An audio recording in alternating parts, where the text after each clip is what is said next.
Marine l'orphelin, inquiète après des exactions violentes, l'ex-Miss France envoie un message lourd de sens.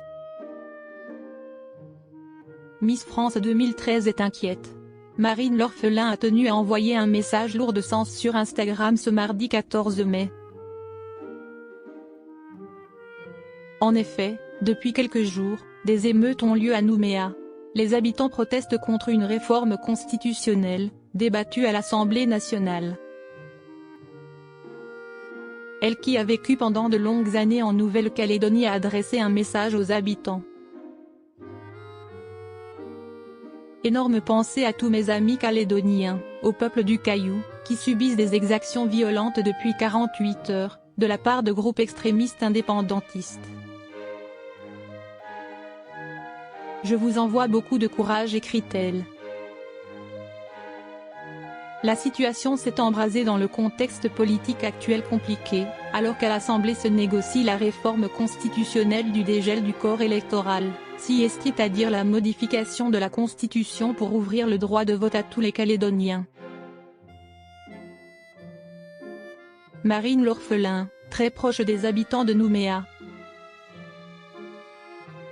En effet, durant de longues années, la jolie Miss a travaillé en Nouvelle-Calédonie, ayant suivi son ancien compagnon.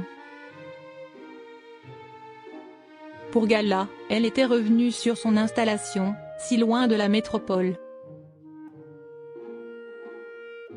Pour l'heure, je suis juste remplaçante dans un cabinet médical où j'avais déjà travaillé début 2021, quand j'avais fait une pause dans mes études en pleine crise du Covid pour rejoindre mon compagnon, confiait la médecin. Je m'étais très bien entendue avec la médecin.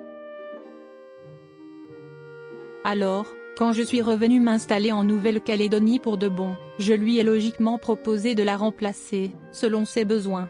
Aujourd'hui, on est 2 remplaçantes à alterner. Un cri du cœur pour Miss France 2013.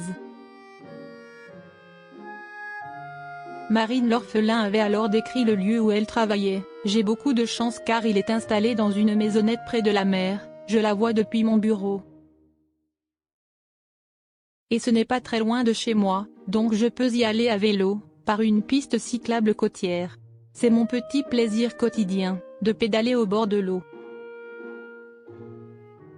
Désormais, la jeune femme est revenue en métropole et est toujours médecin. Elle ne peut tout de même pas oublier les personnes avec qui elle a tissé des liens très forts lorsqu'elle était à Nouméa.